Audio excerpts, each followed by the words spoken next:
எத்தனை வயசு வரைக்கும் சாமி உடம்புல நிற்கும்? சாமி வருதுங்க, என் உடல்ல சாமி வருது, என் குலசாமி வருது அப்படின்னா, அந்த குலதெய்வத்தோட என்னுடைய வயசுல எவ்வளவு காலம் என் உடல்ல நிற்கும்? அப்படிங்கிறத இன்னைக்கு நான் அறிஞ்சத அறிவு நண்பர்கள்ட்ட பகிர்ந்து கொள்ள ஆசைப்படுறேன். சாமிக்கு எல்லை இல்ல, ஆனா மனுஷனுக்கு எல்லை இருக்குல்ல. எல்லா எல்லைகள்லையும் குருவும் குலைன்னு ஒன்று இருக்கும். அது எதுக்கு அப்படின்னா, இந்த தேகத்தில் இருக்கிற சாமியை நான் உனக்கு தாரை வார்த்து கொடுக்குறேன்.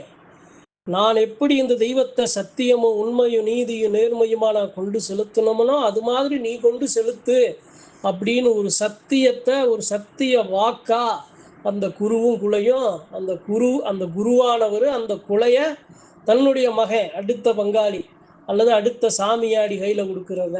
அது எப்போ கொடுப்பாங்க? இப்போ எத்தனை வயசு வரைக்கும் சாமி உடல்ல இருக்கும் அப்படின்னா, இந்த உயிர் இருக்கும் வரை அந்த சாமி உங்க உடல்ல இருக்கும். உயிர் போற நிலையில அந்த சாமி உங்களை மதிச்சு, நீங்க ஒடுக்கிற வாக்க மதிச்சு, நீங்க ஒடுக்கிற சத்தியத்துக்கு கட்டுப்பட்டு இன்னொரு வாகனத்தை அந்த சாமி தேர்ந்தெடுக்கும். சரிங்க. இல்லைங்க, நீங்க சொல்றது மாதிரி எனக்கு சாமி அப்போ வந்துச்சு, இப்போ சாமி வரலையே. அப்போ சாமி எப்படிங்க என்னை விட்டு எப்படிங்க போச்சு? எப்படி அந்த சாமி என்னை விட்டு மாறுச்சு? நான் ஆடின சாமியை இன்னொருத்தவங்க ஆடுறாங்களே, அப்போ அது எப்படி உண்மையா பொய்யா இல்லை போலியா ஆடுறாங்களா? சாமி வருதா வரலையா? இல்லை ஏன் சாமி என்னை விட்டு விலகிருச்சா? அப்படிங்கிற ஒரு கேள்வி ஒரு சில பெருமக்களுக்கு எழும். எந்த தேகத்தை அந்த சாமி தொடுதோ அந்த தேகம் சரியா இருக்கிற வரைக்கும் அந்த சாமி அந்த தேகத்தை விட்டு விலகாதுங்க, விலகவே விலகாது. இப்போ நான் இருக்கேன் அப்படின்னா, ஏன் நான் சாமியை சுமக்கிறேன், நான் ஒரு சாமியாடியாக இருக்கேன் அப்படின்னா, நான் என்னைய மதிக்கலாட்டினாலும் என் உடம்புல பேசுகிற நிற்கிற என் சாமியை, நான் சுமக்கிற சாமியை மதிக்கணும். அந்த சாமிக்கு அச்சப்பட்டு ஒரு சில கட்டுப்பாடோட அந்த சாமியை நான் வழி நடத்தி கொண்டு செலுத்தணும். அதுலேருந்து நான் தவறிட்டேன், அது மாதிரி என் தெய்வத்துக்கு சரியா உண்மையா நீதியா நேர்மையா நான் கட்டுப்பாடோடு என்னால் இருக்க முடியலை அப்படிங்கிற பட்சத்தில் நான் பலவீனமாகிறேன், நான் வீழ்ச்சி அடைகிறேன் அப்படிங்கிற பட்சத்தில் அந்த தெய்வமும் வீழ்ச்சி அடையுங்கிற ஒரு பட்சத்தில் தான் அந்த சாமி அந்த உடலை விட்டு விலகும். அது எப்போ நடக்கும்? அது கூட அந்த சாமி விட்டு விலகிறாது. முடிஞ்சளவு அந்த வாகனத்தை சீர் செய்ய, அந்த வாகனத்தை சரி பண்ண, அந்த வாகனத்தை பழைய நிலைக்கு திருப்பி மீண்டெடுக்க எல்லா முயற்சிகளையும் செய்யும். ஆனா அதெல்லாம் மீறி, தெய்வத்தை மீறி மனுஷன் செய்கிற அந்த ஒரு செயலால தான் அந்த சாமியானது அந்த உடலை விட்டு விலகிறது. அவ்வளவு சீக்கிரமா விலகிறாதுங்க. சரி, எத்தனை வயசு வரைக்கும் அந்த சாமி உடல்ல நிற்கும் அப்படின்னா, நான் 500 வயது அல்லது 200 வயது அல்லது 100 வயது வரைக்கும் இந்த மனித தேகம் இருந்துச்சுன்னா அந்த வயது வரைக்கும் அந்த சாமி உங்களை விட்டு விலகாது. சாமி ஆட முடியலைங்க, நான் படுத்த படுக்கையா இருக்கேன், வயசாயிருச்சு, நடக்க முடியல, சாமி ஆட முடியலன்னாலும் அந்த சாமி உங்களை விட்டு விலகிறாதுங்க. நீங்க கொடுக்குற ஆச்சார விபூதியில பேசும். நீங்க சாமி ஆடுறீங்க, சாமி ஒரு காலத்துக்கு அப்புறம் சாமி ஆட முடியல, உடல் அதுக்கு ஒத்துழைப்பு இல்லாட்டினாலும் அந்த சாமி உங்ககிட்ட தான் இருக்கும். ஆடலாட்டினாலும் நீங்க நினைச்சு கொடுக்குற அந்த விபூதியில அந்த சாமி பேசும். அப்ப ஒரு தெய்வம் நம்ம சாமியை சுமக்கிறோம் அப்படின்னா நம்மளை அந்த சாமி எப்படி சுமக்கும்?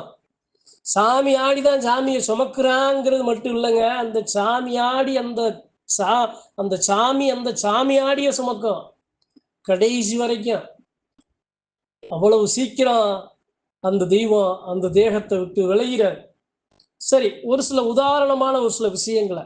ஒரு சாமியாடி இருக்காருங்க, அந்த சாமியாடி இறந்துட்டாருங்க, வயசாகல, அந்த ஒரு இள வயதிலேயே அவர் இறந்துட்டாரு. அதுக்கப்புறம் அந்த சாமியோட நிலை அவர் குருவுங்குலையும் கொடுக்கல. ஆனா அந்த சாமியாடி இப்ப இல்ல. அந்த சாமியாடியை எப்படி வேற யாருக்கு வருமா? எப்படி அந்த சாமியை கண்டுபிடிக்கிறது?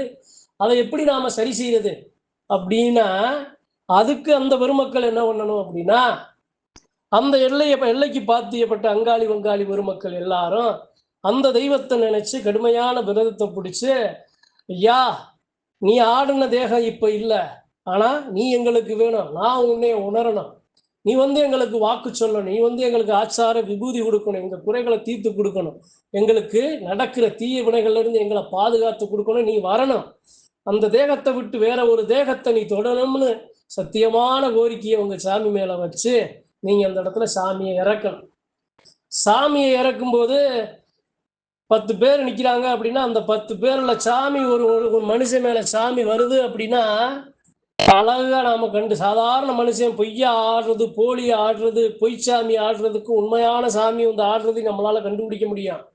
சாமி வந்தவனா இருக்கிற சனங்கள் உணரும், அந்த இயற்கை சாட்சி சொல்லும், இது சாமி அப்படின்னு. என்னுடைய மனசாட்சி அந்த சாமியை வணங்கும், என் மனசுக்குள்ள ஒரு அச்சம். அப்ப அதை வச்சு நாம சாமியை இறக்கி சாமி ஆடிய நாம தேர்ந்தெடுக்கலாம். சரி, இது ஒண்ணு. சாமி வந்துச்சுங்க, அந்த சாமி பேசவே மாட்டுதுங்க. சாமி இருக்கா இல்லையான்னு தெரியல. சாமி வந்துச்சு, ஆனா இப்ப அந்த சாமி பேச மாட்டுதே. அந்த சாமியாடி மேல பேச மாட்டுதே. சாமியை உணர முடியலையே. சாமி அழைச்சாலும் வரலையே. களரி விழா வச்சாலும் அந்த சாமி வரமாட்டுதே. அப்ப அந்த சாமியோட நிலை என்ன? அப்ப அந்த சாமியோட நிலையை நாம கண்டுபிடிக்கணும். ஏன் வர மாட்டுது? எதுக்கு வர மாட்டுது? ஏன் அந்த வாகனத்துல இறங்க மாட்டுது? என்ன காரணம்? அப்ப அந்த சாமிக்கு குறை இருக்கா? என்ன குறை? எங்க தப்பு நடந்திருக்கு? நாம செஞ்ச பிழை என்ன? சாமியோட தேவைகளை நாம நிறைவேற்றணுமா? சாமிக்கு சரியா மரியாதை செலுத்தணுமா? சாமியோட ஆயுதங்கள் சரியா இருக்கா? சாமியோட ஆபரணங்கள் சரியா இருக்கா? அப்படின்னு நாம நம்மை சுற்றி ஒரு சில பிரச்சனைகள் இருந்தா அதை சரி பண்ணா அந்த சாமி தானா வரும். இல்லைங்க, சாமியை கட்டிட்டாங்க, சாமியை மறிச்சுட்டாங்க, சாமியை பேச விடாம ஒரு மாந்திரிக கட்டை போட்டாங்க, அதனால அந்த சாமி வரும். அதை எப்படி கண்டுபிடிக்கிறது? முதல்ல சாமியை கட்டிட்டாங்க, மறிச்சுட்டாங்க, மாந்திரிக கட்டு இருக்குன்னு உங்களுக்கு எப்படி தெரியும்? அந்த சாமி வந்து சொல்லிச்சா? அல்லது இந்த சாமி வேற ஒரு சாமியாடி சொன்னாரா? இல்ல வேற ஒரு மருளாடி சொன்னாரா? சரி, எப்படி இருக்குன்னா எப்படி இருக்கு அந்த சாமியோட நிலை? என்ன கட்டுல இருக்குன்னா எப்படி? கட்டி கிடக்கா? இல்ல மண்ணுல புதஞ்சு கிடக்கா? இல்ல அந்த சாமி அந்த எல்லையில இல்ல எல்லையை விட்டு வெளியே போயிருச்சா? அந்த சாமியோட நிலை என்ன? அந்த சாமி எங்க இருக்கு, ஏது இருக்குன்னு எல்லாத்தையும் கண்டறியணும். சாதாரணமா கடந்து போயிடக்கூடாதுங்க. ஒரு தெய்வம் அப்படின்னா தெய்வத்தை உண்மையா 100% நீங்க உணரணும் அப்படின்னா அந்த தெய்வ நிலை என்ன, அந்த சாமியோட நிலை என்ன, இப்ப இருக்கிற நிலை என்னப்பா? சாமி மண்ணுல புதஞ்சு கிடக்குன்னா அதுக்கு சான்று என்ன, அதுக்கு ஆதாரம் என்ன? சாமி இந்த எல்லையில இல்லைன்னா அதுக்கு சான்று என்ன, ஆதாரம் என்ன? அதை கண்டுபிடிக்கணும். அந்த சாமி இந்த அந்த ஏன் வரல, எதுக்கு வரல, முதல்ல அந்த காரணத்தை கண்டுபிடிச்சாதான் அதை சரி பண்ண முடியும். அந்த சரி பண்ற இடத்துல அந்த பங்காளி பெருமக்கள் இருக்கணும். அதை சரி பண்ணதுக்கு அப்புறம் தான் அந்த சாமியவே அழைக்கணும். அதை சரி பண்ணாம 1000 ஆண்டுகள் அழைச்சாலும் அந்த சாமி வராது. அந்த சாமி இல்லைன்னு போயிடாது. அந்த சாமி இருக்கேன்னு யாருக்கிட்டையும் காட்டி கொடுக்காது. அப்ப ஒரு சாமி ஒரு மனுஷனை தொடுது. இன்றைய காலகட்டங்கள்ல சாமி இருக்கா, மனுஷன் அப்படி இப்படி அவனுடைய மூட நம்பிக்கை அப்படிங்கிற இந்த காலகட்டத்துல நம்மளை காக்கிற சாமி மனுஷல நாம சாதாரண மனுஷனாகிய அந்த உடல்ல நாம உணர்றோம் அப்படின்னா அந்த தெய்வ நிலையை பொத்தி பொத்தி பாதுகாக்கணும். அப்பேற்பட்ட பெருமக்களுக்கு தான் அந்த சாமியை உணரவே முடியும். பெரும் நாத்திகனாகவும் தெய்வ நம்பிக்கை இல்லாத பெருமக்கள் இருந்தா அந்த சாமியை உணரவே முடியாது. கல்லுனா அது கல்லுதான். கடவுளப்பா நம்ம சாமியப்பான்னு நீங்க வைக்கிற பெரும் நம்பிக்கை இருக்குல்ல, அந்த நம்பிக்கையில தான் அந்த தெய்வம் பேசும். யாராக இருந்தாலும் ஒரு தெய்வம் எத்தனை வயசு வரைக்கும் ஒரு உடல்ல நிற்கும் அப்படின்னா அவர்கள் உயிர் பிரியும் வரை, அவர்கள் உடல் பிரியும் வரை, அவர்கள் அவர்கள் அந்த சாமியே அவர்களால வீழும் வரை அந்த தேகத்தை விட்டு அந்த சாமி விலகாது. தெய்வம் அப்படிங்கிறது, அதுவும் குலதெய்வம் அப்படிங்கிறது அந்த சாமி கொடுத்த சத்திய வாக்குங்க. இந்த இயற்கையாக எப்படி நீராக, நெருப்பாக, காற்றாக, நிலமாக, ஆகாயமாக நாம செய்கிற எல்லா செயலாக, நாம செய்கிற எல்லா தான தர்ம புண்ணியங்களாக நமக்கு அந்த சாமி நம்மளை உணர வைக்கணும் அப்படின்னா நாம சரியா அந்த சாமி மேல நம்பிக்கை வச்சு அந்த சாமிய சரியா தேவையானதை செலுத்தி வணங்கி வர்ற பெருமக்களுக்கு தான் நான் இருக்கேன்னு காட்டும். இல்லைன்னா காட்டாது. 1000 குறுக்கு கேள்வியை கேட்கிற பெருமக்களுக்கு சாமி இல்லைன்னு நிரூபிக்க வேண்டிய அவசியம் இல்லை. எதுவுமே கேட்காம கஷ்டத்திலையும் தீய வினைகள்லையும் வாடி நிற்கிற மக்களுக்கு அந்த சாமி வந்து பதில் சொல்லும். கேள்வியே கேட்காம அந்த சாமி வந்து பதில் சொல்லும். வீம்புக்கு வெட்டி வீராப்புக்கு தெய்வத்தை பரிசோதிக்கிற மக்கள்கிட்ட அந்த சாமி இருக்கேன்னு காட்டாது. கஷ்டப்படுற கஷ்டங்களை தீர்த்து வைக்க அந்த சாமி இருக்கேன்னு காட்டும். அதனால குலசாமியை சுமக்கிற பெருமக்க ஒரு விஷயத்தை நல்லா புரிஞ்சுக்கிறணும். என் உடல்ல இருக்கிற சாமிய நான் சுமக்கிறேன் அப்படின்னா நான் சரியாக இந்த தேகம் இந்த வாகனம் இருக்கணும், நான் சரியா பயணிக்கணும், அந்த சாமி போல நான் செயல்படணும். அந்த சாமி மனுஷன் மாதிரி நின்று எப்படி எல்லா மக்களையும் ஒன்று நினைச்சு பாதுகாத்து வருதோ அது மாதிரி நான் இருக்கணும், அந்த சாமியாடி இருக்கணும். எல்லா மக்களையும் தவறே செஞ்சாலும் மன்னிச்சோம் ஏத்து நிக்கணும். எல்லா மக்களையும் வழி அணைச்சு இருக்கிற பிரச்சனைகளை சாமி போல நின்று எல்லாத்தையும் சரி பண்ணி கொடுக்கணும்.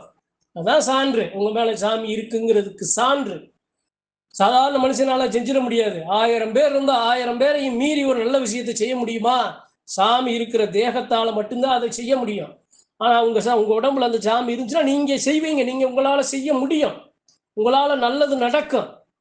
அதுல நீங்க உணர்ந்துக்கிறணும்.